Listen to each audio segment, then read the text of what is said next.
The sign was already in the ground by the time my son pulled into the driveway. I watched from the upstairs window, the one that used to look out over my wife's rose garden before my daughter-in-law had it paved over for extra parking, and I watched him stop the car halfway up the drive. Just stop. Engine still running. I could see his head turn slowly toward the red and white for sale sign planted in the center of the front lawn, and I could see, even from that distance, the exact moment his brain registered what his eyes were telling him. He sat in that car for a long time. I turned away from the window and went back to folding my shirts. Let me back up, because the sign is not where this story begins. This story begins the way most disasters begin, quietly, with a phone call, with someone asking for help, and with a man too soft-hearted to say no. My name is Victor. I am 66 years old. I spent 32 years as a structural engineer with the same firm in Columbus, Ohio. And when I retired 4 years ago, I had a pension, a paid-off house, and what I believed to be a good relationship with my son. I had built that relationship the same way I built everything else in my life, carefully, with attention to load-bearing points, with an understanding that the things worth keeping require maintenance. My wife, Carol, passed away 5 years ago, pancreatic cancer. She was gone in 4 months, from diagnosis to burial, and I will not go into detail about those 4 months, except to say that they changed the shape of everything that came after. The house we had lived in for 27 years became a different kind of place. The rooms were the same, the furniture was the same, but the weight of it all shifted in a way I could not quite correct. No matter how many times I rearranged things or repainted walls or told myself I was fine. My son Marcus was 34 when his mother died. He had married Diane 2 years before that, a woman who, I will be honest with you, I never fully understood. She was not unkind to me, exactly. She was something harder to name than unkind. She was careful. She was deliberate in what she offered, and precise in what she withheld. She called me Victor, never Dad, from the very first holiday dinner we shared. I noticed. I never mentioned it. They lived in an apartment in Westerville, about 20 minutes from my house. Marcus worked in sales for a medical supply company. Diane managed accounts at a marketing firm. They did fine. They were not struggling. I want to make that clear, because what happened next had nothing to do with necessity and everything to do with opportunity. Specifically, the opportunity they saw in me. It was March, 2.5 years ago. Marcus called on a Tuesday evening and said they were thinking about starting a family. He said the apartment was too small. He said the housing market was brutal right now. Dad, you know how it is. And he said, and I remember the exact phrasing because I have replayed it many times since he said, we were thinking, if you're open to it, maybe we could stay with you for a year or so. Save up a down payment. Get on our feet properly. A year or so. I said yes. Of course I said yes. He was my son. The house had 4 bedrooms and I was sleeping in one of them. Carol would have wanted the rooms used. I told myself all of these things, and they were all true. And none of them were the real reason I said yes. The real reason was that I was lonely in a way that embarrassed me, and the idea of voices in the hallway and someone in the kitchen in the mornings felt like something I needed more than I wanted to admit. They moved in on a Saturday in April. I gave them the guest suite on the 2nd floor, 2 rooms, a connected bathroom, walk-in closet. I told them to treat the house as their own. Marcus shook my hand. Diane smiled at me over his shoulder, a smile that was shaped correctly without quite reaching her eyes. The first few months were manageable. I cooked dinner 3 or 4 nights a week. I stayed out of their way on weekends. I asked about work and listened to the answers, and tried not to give opinions that weren't requested.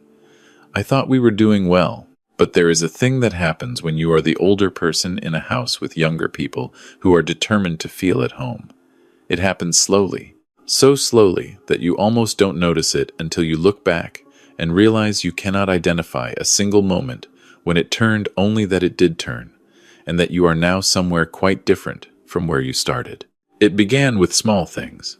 The living room furniture got rearranged. My armchair, the one I had sat in every evening for 15 years, was moved to the corner near the window to make room for a sectional Diane had ordered online. I didn't say anything. The thermostat got set to 68 degrees, which was too cold for me. But Marcus mentioned that Diane ran warm, so I bought a sweater. My parking spot in the garage, the one on the left, the one I had used since we built the garage addition in 2003, became Diane's spot because her car was newer and she was worried about door dings. I started parking in the driveway. The refrigerator reorganization happened around month 4. I came downstairs one morning and found that the entire contents of the refrigerator had been shifted. My section top shelf, left side, where I kept my orange juice and my lunch things, was gone. There was no section for me anymore. My items were on the bottom shelf, behind the vegetable drawer, where I had to crouch to see them. I stood in front of the open refrigerator for a long moment, holding the door, trying to understand what I was looking at.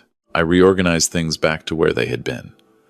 The next morning, they were moved again. I said nothing. By the end of the first year, the year they had asked for, I had quietly retreated from most of the shared spaces of my own home. I ate dinner earlier than they did, to avoid the awkwardness of 3 people navigating a kitchen in which 2 of them had stopped noticing the third. I watched television in my bedroom instead of the living room.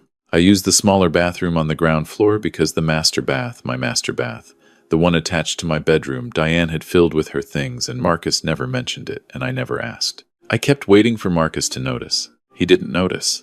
Or he noticed and decided that noticing was not useful to him at that particular time.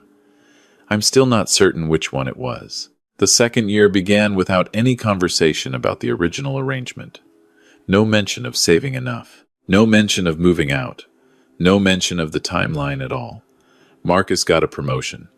Diane's firm gave her a raise. I read both of these things on their faces when they came home on those respective days, the loosened shoulders, the lighter footstep, and I waited for one of them to bring up next steps. Neither of them did. I brought it up once, gently, over dinner, in October of the second year. I said I had been thinking about possibly doing some renovations to the house, asked how their savings were going, asked if they had started looking at listings yet. Marcus said the market was still tough. Diane said they were being strategic. They exchanged a look that lasted less than a second, but contained an entire conversation. Then Marcus said, "Dad, you're not in a rush, are you? We thought you liked having us here." And he said it with genuine warmth, genuine brightness in his face, as though the most obvious answer was yes, of course. Take as long as you need. What's the hurry? I have all the time in the world. I said I wasn't in a rush. I wasn't. But I was something. I was beginning to understand something about my situation that I did not want to understand quite yet. Diane's parents came to visit that November. Her father, Gerald, was a large, loud man with opinions about everything and the conviction that all of them were correct. Her mother, Patricia, was quiet in the particular way of someone who has decided that her husband's personality leaves no room for a second one. They stayed for 5 days in the guest suite, which meant Marcus and Diane moved into the room across the hall, which had been, up to that point, the room I used as a home office. No one asked me about the office. Marcus simply said, "Dad, Diane's parents need the guest suite, so we're going to take the office for a few nights. That okay?" The way he phrased it, it was already done. The asking was just a formality, a courtesy shape without courtesy substance. Gerald walked through my house that first evening like he was considering buying it. He commented on the square footage, on the landscaping, on the kitchen layout, on the quality of the appliances, not as a guest complimenting a host, but as someone taking inventory. He asked me what I paid for the house. I told him what I paid in 1997. He nodded as though this confirmed something he had already suspected. At dinner that first night, Gerald sat at the head of the table, my chair. The chair I had sat in every day for 27 years. The chair where I had sat with Carol when we were young and broke and learning how to be parents. The chair I had sat in on the morning after her funeral, alone, drinking coffee I didn't taste. I was already seated when they came down. Gerald walked in, looked at the table, looked at me, and said, "Oh, Victor, would you mind? I've got a bad back. That chair there looks like it has the best support." And he gestured at the chair I was sitting in. Diane said, "Dad, I'm sure Victor doesn't mind." Not asking, confirming. Marcus said nothing. I looked at my son. He was looking at his phone. I got up. I moved to the chair at the side of the table, the one without the armrests, the one guests used. Gerald settled into my chair with the satisfied exhale of a man who has gotten what he came for. Patricia sat beside him. Diane set down the serving dishes. Marcus finally put his phone away. No one said thank you. No one said anything at all. I sat in the side chair and I ate my food and I participated in the conversation when addressed, and I excused myself before dessert because I was not hungry anymore. I washed my hands at the kitchen sink before going upstairs, and I stood there for a moment with the water running, looking at my own hands, thinking about something that happened a very long time ago. When I was 8 years old, my father took me fishing at a small lake about an hour outside of Cincinnati. It was early morning, still dark, when we left the house. At some point during the drive, I fell asleep in the passenger seat. When I woke up, we were parked at the lake, and my father was already outside, already setting up. I sat there for a moment, disoriented, watching him through the windshield, and I remember thinking, with a clarity unusual for 8 years old, that this man would not always be there, that someday I would sit in a car at a lake and there would be no one setting up outside, and I would have to do it myself. Standing at my own kitchen sink, water running over my hands, I had a similar thought. I thought, this is not going to correct itself. This is only going to continue until I do something about it. And then I thought, I am 65 years old, I am in good health, I have a pension and an investment portfolio, and I am the sole owner of a 4-bedroom house in a neighborhood where the median sale price has increased 38% in the last 6 years. I am not a powerless man. I have simply been acting like one. I turned off the water and went upstairs. The next morning I called my attorney, a woman named Sandra Park who had handled Carol's estate and whom I trusted completely. I said I had some questions about a property matter. She said to come in Thursday. I drove to her office with a folder I had put together the night before. Bank statements going back 2 years. The original verbal agreement Marcus and I had made undocumented. I knew, but relevant for context. And a notepad with my recollection of specific incidents written out in chronological order. Sandra read through everything without expression. Then she looked up and said, "Victor, they are what we call tenants at will. You have the legal right to ask them to leave, with 30 days written notice. There is nothing complicated about this." I said I wasn't ready to do that yet. I said I wanted to think about it. She said that was fine. She said the option would be there when I was ready. She said one other thing, which I wrote down on the way home. The longer you wait, the more normalized the situation becomes for them and for you. I sat with that for a while. Gerald and Patricia left after 5 days. The house felt different after they were gone, though not better. Gerald had rearranged the books on the shelf in the living room by spine color because he thought it looked cleaner. Nobody put them back. March of the 3rd year was when my birthday happened. I was turning 66. I did not make a large thing of birthdays. Carol and I had always kept them quiet. A nice dinner, a bottle of good wine, sometimes a weekend trip, if the timing worked. After she passed, I marked my birthdays alone for 2 years, and then Marcus and Diane moved in, and I thought that might change. That first year together, they took me to dinner at a steakhouse I liked. It was a good evening. Diane even seemed relaxed, genuinely present. I went to bed that night thinking things were going to be okay. The second birthday, they forgot until late afternoon. Marcus texted at 4:30, "Happy birthday, Dad. We're slammed today. Can we do something this weekend?"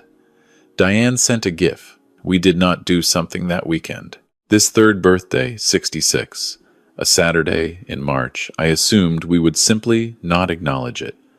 I was mentally prepared for that. I had made a reservation for myself at a restaurant I had been meaning to try, and I was genuinely at peace with the plan. At breakfast that morning, Marcus said, "Hey, so I know it's your birthday, and I wanted to do something nice. Diane's parents are coming up this weekend. They actually haven't seen the house properly, so we're going to do a birthday dinner here Saturday night. Diane's going to cook. Gerald loves to grill. It'll be good." I looked at him. I said, "Diane's parents are coming for my birthday dinner?" He said, "I mean, it works out timing-wise. They've been wanting to visit, and this gives it a reason, you know? It'll be fun. Gerald's great on the grill." I said that sounded fine. I drove to the library that afternoon. I know that may sound strange. I want to explain it. I had a laptop at home, but it was old and slow, and more importantly, it was in the house where Marcus and Diane were, and I did not want to explain what I was researching or why. The library had fast computers and no one looked over your shoulder. I spent 2 hours reading about real estate market conditions in my zip code, looking at comparable sales, reading reviews of 3 different listing agents, and downloading the contact form for one of them, a woman named Helen Cartwright, whose clients' houses, according to Zillow, averaged 11 days on market. I did not fill out the form yet. I printed it and folded it and put it in my jacket pocket and drove home. Saturday evening, my 66th birthday. Gerald arrived at 4 and immediately went to the kitchen to begin explaining to Diane how he would organize the grill. Patricia arrived behind him carrying a casserole dish and a bottle of wine she had brought for herself and Gerald, which she set down on the counter without offering any to anyone else. Marcus set the table. I sat in the living room reading a book, listening to the sounds of my house being occupied. At 6 o'clock, Diane called everyone to the table. I came in from the living room. The table was set nicely, good plates, candles, the tablecloth Carol and I had bought on a trip to Savannah 20 years ago. I noticed for the first time that Diane had real design instinct when she cared about the result. And this almost moved me, the evidence that she was capable of effort. I moved toward my chair. Gerald was already there. He wasn't sitting yet. He was standing behind it, hands on the back of it, talking to Marcus about something, gesturing with one hand. But he was clearly positioned at the head of the table, clearly had claimed it. I stopped walking. Diane appeared from the kitchen with the serving bowl. She glanced at the table, glanced at me standing in the middle of the room, and said, without breaking her movement, "Victor, you're just there." And she pointed at the side chair, the guest chair, the chair without armrests. On my birthday, in my house, at my table, I looked at Marcus. He was nodding along to whatever Gerald was saying. I looked at the chair Diane had pointed to. I looked at the chair Gerald was standing behind. There is a moment in structural engineering, and I have thought about this analogy many times since, where a load-bearing assessment goes wrong, not because anyone made a single catastrophic error, but because a series of small tolerances stacked up over time until the cumulative deviation exceeded the margin of safety. The structure doesn't announce that it's failing. It simply reaches a point where it can no longer hold what it has been asked to hold, and then it doesn't. I sat in the side chair. I sat there through the entire meal. Gerald told a long story about a property dispute with a neighbor that I suspect he believed was entertaining. Diane and Marcus laughed at the right moments. Patricia refilled her own wine twice without offering the bottle around. The food was good, I will give Diane that. She cooked well when she chose to. At some point, Marcus said, "Oh, happy birthday, Dad," with a kind of brightness that suggested he had briefly forgotten and then remembered. And Gerald raised his glass and said, "To Victor," and everyone drank. To Victor. In Victor's chair, at Victor's table, in Victor's house. After dinner, they moved to the living room. I cleared the table. I did it quietly, methodically, stacking plates the way I had stacked them for 30 years in that kitchen. When the table was clear and the dishwasher was loaded and the counters were wiped, I stood at the sink again, water running, hands not quite dry, looking out the dark window above the basin. I went upstairs. I got the printed form from my jacket pocket. I sat at the small desk in the corner of my bedroom, the one I had paid for, the one that still had Carol's curtains on the windows, and I filled out the contact form for Helen Cartwright. I sent the email at 10:47 that night. She responded Sunday morning. Could I meet Monday at 11? I met with Helen on Monday at a coffee shop on High Street. She was efficient and warm and did not waste my time. She asked about the house, the square footage, recent updates, the neighborhood. I told her. She said, based on comparable sales, she'd price it between $440 and $460. She said spring listings in my area were moving fast. She said if I wanted to list by the end of March, she could have everything ready in 2 weeks, photographer, staging consultation, paperwork. I asked what I would need to do before listing. She said I would need to give current occupants notice to vacate, 30 days minimum, and that the house would need to be shown with as little personal clutter as possible. I said I understood. I drove home and called Sandra Park and told her I was ready. She said she would have the formal notice to vacate letter ready by end of week. She asked how I wanted to deliver it. I said I would handle delivery myself. I spent the next 2 weeks doing what I had not done in 3 years of living like a guest. I paid attention. I moved through my own house with fresh eyes, and I saw it clearly, maybe for the first time since Carol died. I saw the rose garden that was now a parking pad. I saw the books arranged by spine color on the shelves. I saw the master bathroom full of Diane's products, the thermostat set to 68, my orange juice behind the vegetable drawer. I saw all of it, and I took careful notes, not out of anger, not in that moment, but because I wanted to understand exactly what I was reclaiming. Sandra messaged me the notice to vacate on a Friday. I printed 2 copies, one for Marcus, one for Diane, since legally they were both occupants. I put them in envelopes. I set them on the kitchen counter on a Sunday morning when Marcus and Diane had gone to brunch, next to the coffee maker, where they would see them immediately upon returning. Then I went upstairs and began quietly packing my personal items into boxes I had been assembling in my closet for a week. I had already made arrangements to move into a furnished apartment in Bexley, a 2-bedroom on the 3rd floor with a view of a park. Month-to-month lease. I had signed the papers the previous Tuesday. The movers were coming Wednesday morning. Helen called that afternoon. The sign was going in Monday. Was I ready? I said I was ready. Monday morning I watched from my bedroom window as Helen's crew pulled up and assembled the for sale sign. It went into the center of the lawn, clean red and white. My address on it, Helen's contact information below. They hammered it in with a rubber mallet. It took 4 minutes. They drove away. I watched the street for a while after they left. A neighbor from 3 houses down, a woman named Ruth Ann, who had brought me a casserole when Carol died, slowed her car as she passed and squinted at the sign. I raised my hand to her through the glass. She drove on, and then Marcus pulled into the driveway. I watched him stop the car halfway up. I watched his head turn. I watched him look at the sign the way you look at something that cannot be what it appears to be.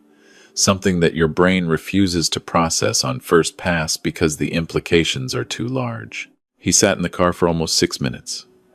I timed it. When he came inside, I was in the kitchen, drinking coffee. He came through the front door and walked directly to me with a look on his face I had not seen since he was a teenager. That particular combination of fury and uncertainty, when you are very angry but you are not quite sure if you are the wronged party. He said, "Dad, what is that sign?" I said, "It's a for sale listing. Helen Cartwright's agency. She's excellent." He said, "You're selling the house?" I said, "Yes." He said, you didn't tell us where are we supposed to go." I said, "You received a notice to vacate 2 weeks ago. You have until the end of the month. That's 30 days from the Sunday I delivered it, so you have about 2 weeks remaining." He stared at me. He said, "You're serious?" I said I was serious. He said, "Dad, this is insane. This is our home." I let that sit in the air between us for a moment. I picked up my coffee cup and I said, very carefully, "Marcus, this is my home. It was my home when I bought it in 1997. It was my home when your mother and I raised you in it. It was my home when you asked to stay here for 1 year, to save money. It was still my home on my 66th birthday when I sat in the side chair at my own dinner table so that your father-in-law could sit in my chair. It has always been my home. You seem to have forgotten that. I am simply reminding you." He opened his mouth. He closed it. He said, "That's what this is about? The chair?" And there it was. The thing that breaks your heart a little even when you are doing the right thing. Not because he said it cruelly, but because he said it genuinely. Because he actually sincerely believed that the chair was a small and isolated thing, a minor episode that a reasonable person would absorb and release. Because he had not been keeping track. Because when you are the one with the power, the accumulation is invisible to you. Every individual concession looks manageable from the outside. Only the person making them understands what they add up to. I said, "No, Marcus, that is not what this is about. It is just the last thing." He called Diane. I heard him on the phone in the hallway, speaking in a low, urgent voice. I finished my coffee and washed the cup and set it in the drying rack. Diane came home within the hour. She was controlled. Diane was always controlled, but there was something behind her eyes that was new. She sat at the kitchen table. She said, "Victor, I think we should talk about this rationally." I said I was happy to talk. She said the timing was difficult. She said they had been planning to start looking at houses in the spring, which was the first I had heard of any spring plan, and that this put them in a very hard position. She said she understood that the living arrangement had been imperfect. She used the word imperfect, carefully, with weight, as though acknowledging imperfection were a substantial concession. I said, "I appreciate you saying that." She said, "So is there any possibility of giving us more time?" I said, "I gave you 2 years and 11 months beyond what we agreed on. I believe that was more than reasonable." She said, "Victor." I said, "Diane, I want you both to be okay. I genuinely do. You're not bad people. But this is my house and I am selling it, and the timeline is what it is." I paused. "I have already spoken with my attorney. If you'd like her contact information, so you can speak with one of your own, I'm happy to provide it." She looked at me for a long moment. Then she nodded once, very slightly, and left the kitchen. The calls started that night. Marcus called me 4 times between 9 and midnight, each one a different version of the same conversation, cycling through reasoning, then appeal, then anger, then a kind of exhausted bargaining. Gerald called once, from Diane's phone, a brief, aggressive inquiry about whether I understood what I was doing to his daughter, which I listened to politely, and then said I had to go. Over the next 2 weeks, I received 43 calls between the two of them. I answered most of them. I said the same things I had already said, with patience, without anger. I was not angry. I had stopped being angry somewhere around the time I sent that email to Helen Cartwright. And what had replaced the anger was something that surprised me with its steadiness. It was clarity.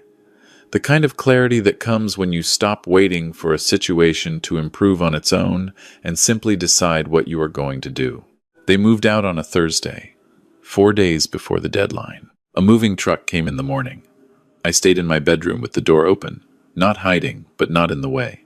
I heard them in the hallway, on the stairs, going back and forth. At one point, Marcus stopped outside my door. He stood there for a moment, and I could hear him breathing. He didn't knock. He walked away. Diane knocked. She came in without waiting for an answer, which was very much like her, and she stood near the door with her hands crossed in front of her, and she said, "I want you to know that I don't think you handled this well." I said, "I know." She said, "We needed more time." I said, "I know you feel that way." She said, "Marcus is devastated." I said, "He'll be okay. He's good at figuring things out when he has to." And then I said, "Diane, for what it's worth, I think you're capable of more than you showed here. I really do." I didn't say it unkindly. I meant it. She looked at me for a moment, and something shifted in her face, very briefly, before the control came back. She said goodbye and went back down the hall. The truck left at 2 in the afternoon. I went downstairs and stood in the middle of the living room. The furniture was still there, most of it was mine. The sectional was gone, which meant my armchair was back in the center of the room where it belonged, slightly surrounded by vacancy. I moved it back in front of the television. I sat in it. I sat there for a while, very quietly, in the particular silence of a house that is yours again. The next morning I drove to the library, not for the computers this time, for the quiet, for the ritual of it. I sat in one of the armchairs by the window with a cup of coffee from the machine in the lobby, and I looked out at the parking lot, and I thought about my father, about the fishing trip, about the way clarity arrives sometimes, not all at once, but in the form of small decisions that accumulate into something irrevocable. Helen listed the house the following Monday. By Thursday, she had 8 showings scheduled. By the following Tuesday, she had 3 offers. We accepted one at $452,000, $12,000 over asking, waived inspection contingency, 30-day closing. I called Marcus when I had the accepted offer. He didn't answer. I left a voicemail. I said I wanted him to know the house was under contract. I said I hoped he and Diane were getting settled wherever they had landed. I said I loved him, which was true, had always been true, would continue to be true in a way that was entirely separate from what had happened between us. He called back 2 days later. The conversation was short and careful, two people handling something fragile. He asked if I was really moving to Bexley. I said I was already there, had been for a week. He said he hadn't known I'd moved out. I said the movers came the same Wednesday they moved in. I'd arranged it so we wouldn't be in each other's way. There was a silence. He said, "You planned all of this."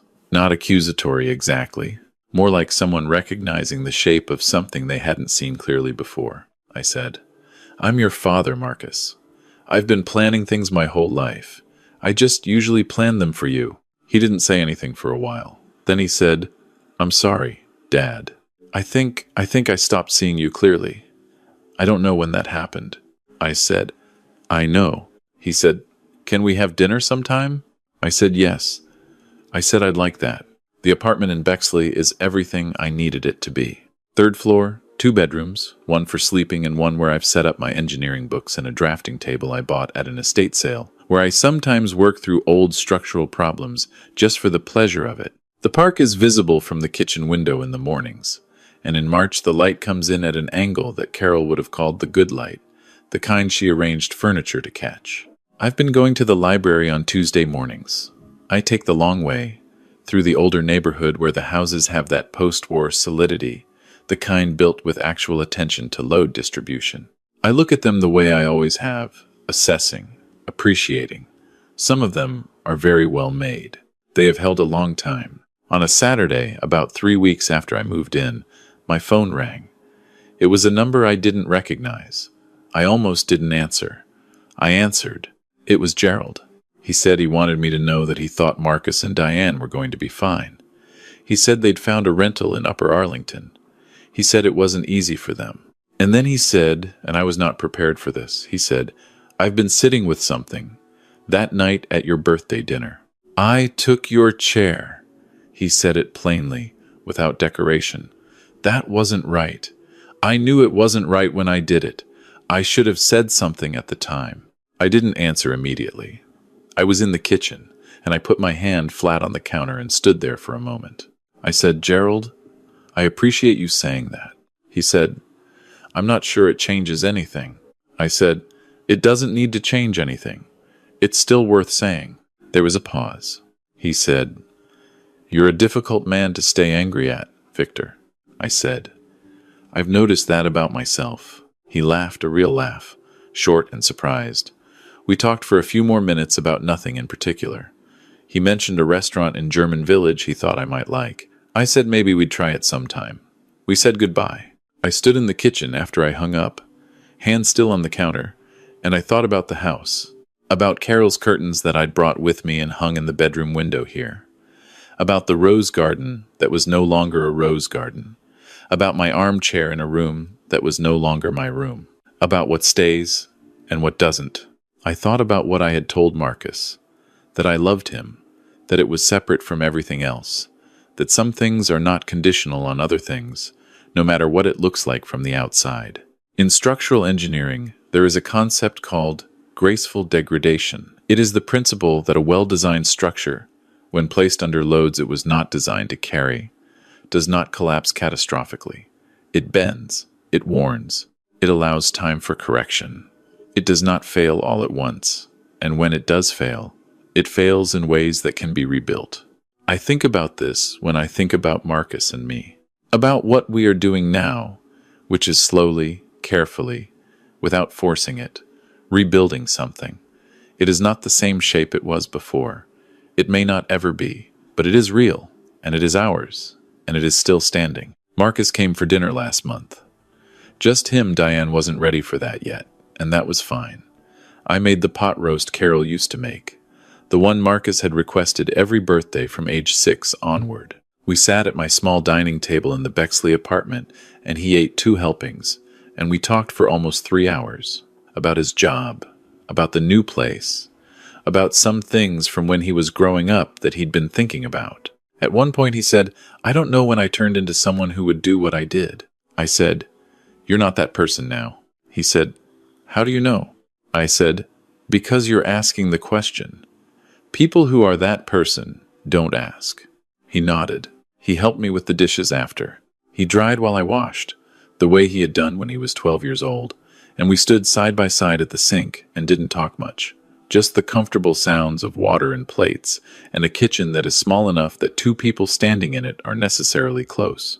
Before he left, he stood at the door for a moment and said, "Thank you for dinner, Dad." Then he said, "I'm glad you didn't wait any longer." I said I was glad too. I closed the door and turned off the porch light and walked to the kitchen window and looked out at the park. The trees were just beginning to come in, that early spring translucence, where everything is green and new and not yet full. In a few weeks, they'll be heavy with it. The light will change. The mornings will be different. I made myself a cup of tea and sat in the chair by the window and read for a while. And the apartment was quiet in the way of a place that belongs to you. And the night came on slow and easy the way nights do in spring, and I sat there in it, in the good silence of a life still very much in progress. Not finished with me yet, not finished at all.